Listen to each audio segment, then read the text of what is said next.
My name is Alina Carter. I am 29 years old.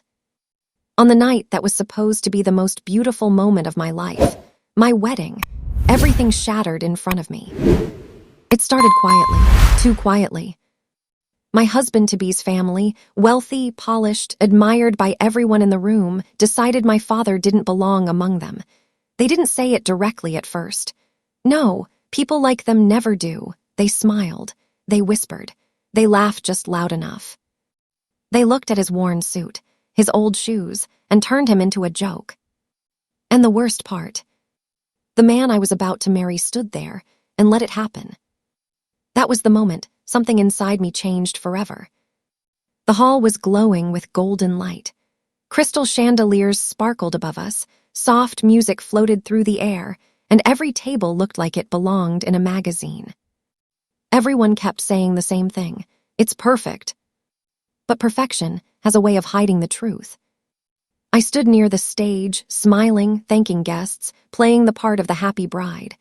But something felt wrong, like a quiet storm building inside my chest. Then I saw them. My parents. Standing together, slightly apart from the crowd, smiling at me like I was their greatest achievement. My father gave me a small nod, the same one he used to give when I was a child, when I did something right. And for a second, I felt safe. Until everything shifted. Dinner began, and guests were guided to their seats. Important people filled the front tables: business partners, elite relatives, people who belonged to his world. I waited for someone to guide my parents forward. No one came. Instead, a waiter approached them and gently pointed toward the back. Far back, near the service door. My breath caught. I watched as my parents quietly followed him. No questions, no protest, just silent acceptance. Like they were used to this kind of treatment. That's when my heart started to break. I pushed through the crowd, ignoring the calls behind me until I reached them. And there they were, sitting at a plain table with no decorations.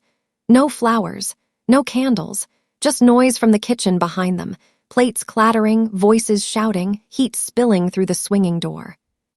Not a place for guests. A place for people meant to be invisible. "Why are you sitting here?" I asked softly. Before my father could answer, a voice cut through the air. "Oh, we thought it would be more suitable." I turned.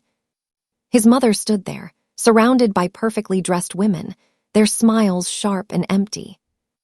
"Less overwhelming for them," she added. Laughter followed. Soft, cruel. Then his father stepped forward, his voice calm but cold. Be honest, not everyone fits into a setting like this." Someone behind him whispered, "Did you see his clothes?" Another voice, "He looks like he walked in from the street." And then came the laughter. Louder this time. I felt my chest tighten. My father lowered his head. Just slightly. But I saw it. My mother tried to smile, but her hands trembled, and her eyes filled with tears she was trying so hard to hide. And then his mother said it. "They should be grateful. We even invited them." That was it. That single sentence broke something inside me completely. I looked for him.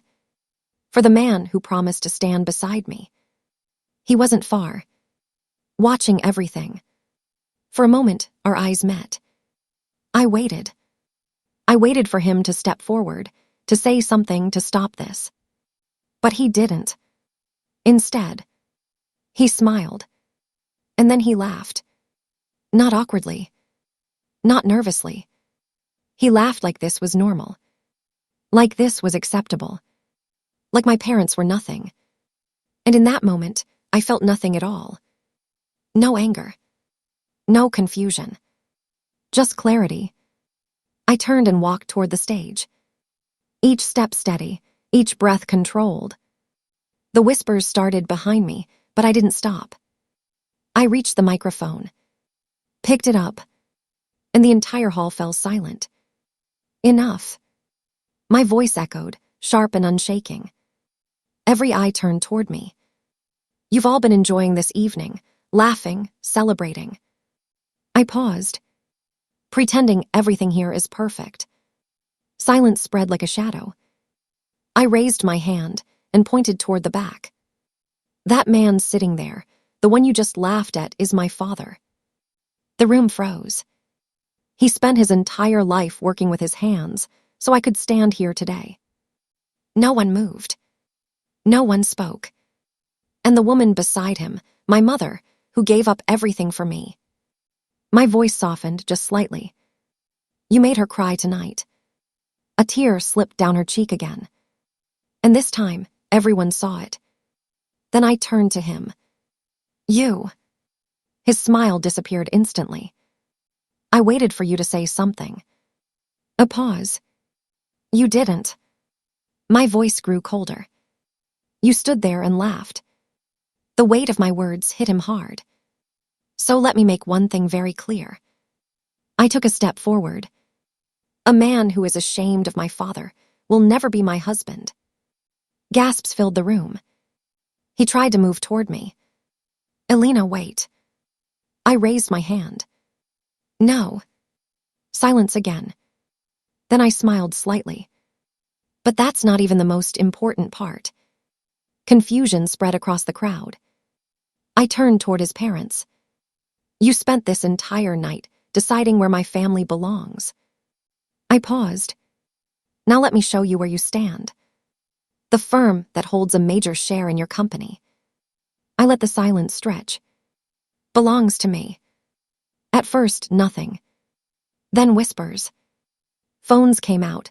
People started checking, searching, calling. One voice near the front said it out loud. She's telling the truth. The air changed instantly. His father stepped forward, his face pale. That's impossible. I met his eyes. You know the company. A pause. But you never cared to know who owns it. And now, they did. I will be withdrawing every investment. Gasps. Sharp, loud. And when that happens, I tilted my head slightly.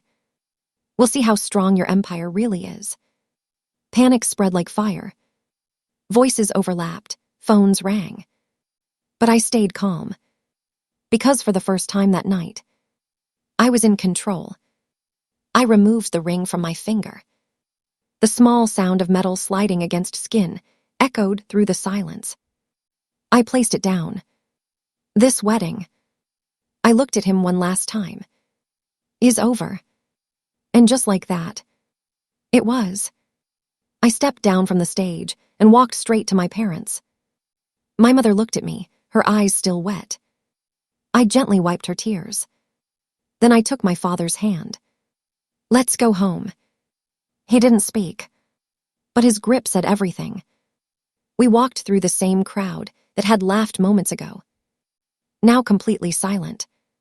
No one dared to stop us. No one dared to speak. And just before I reached the door, I paused. Without turning back, I said, I would rather walk away from everything than stand beside people who don't understand respect. And then I left, leaving behind the lights, the lies, and a family who had just lost everything they thought they owned.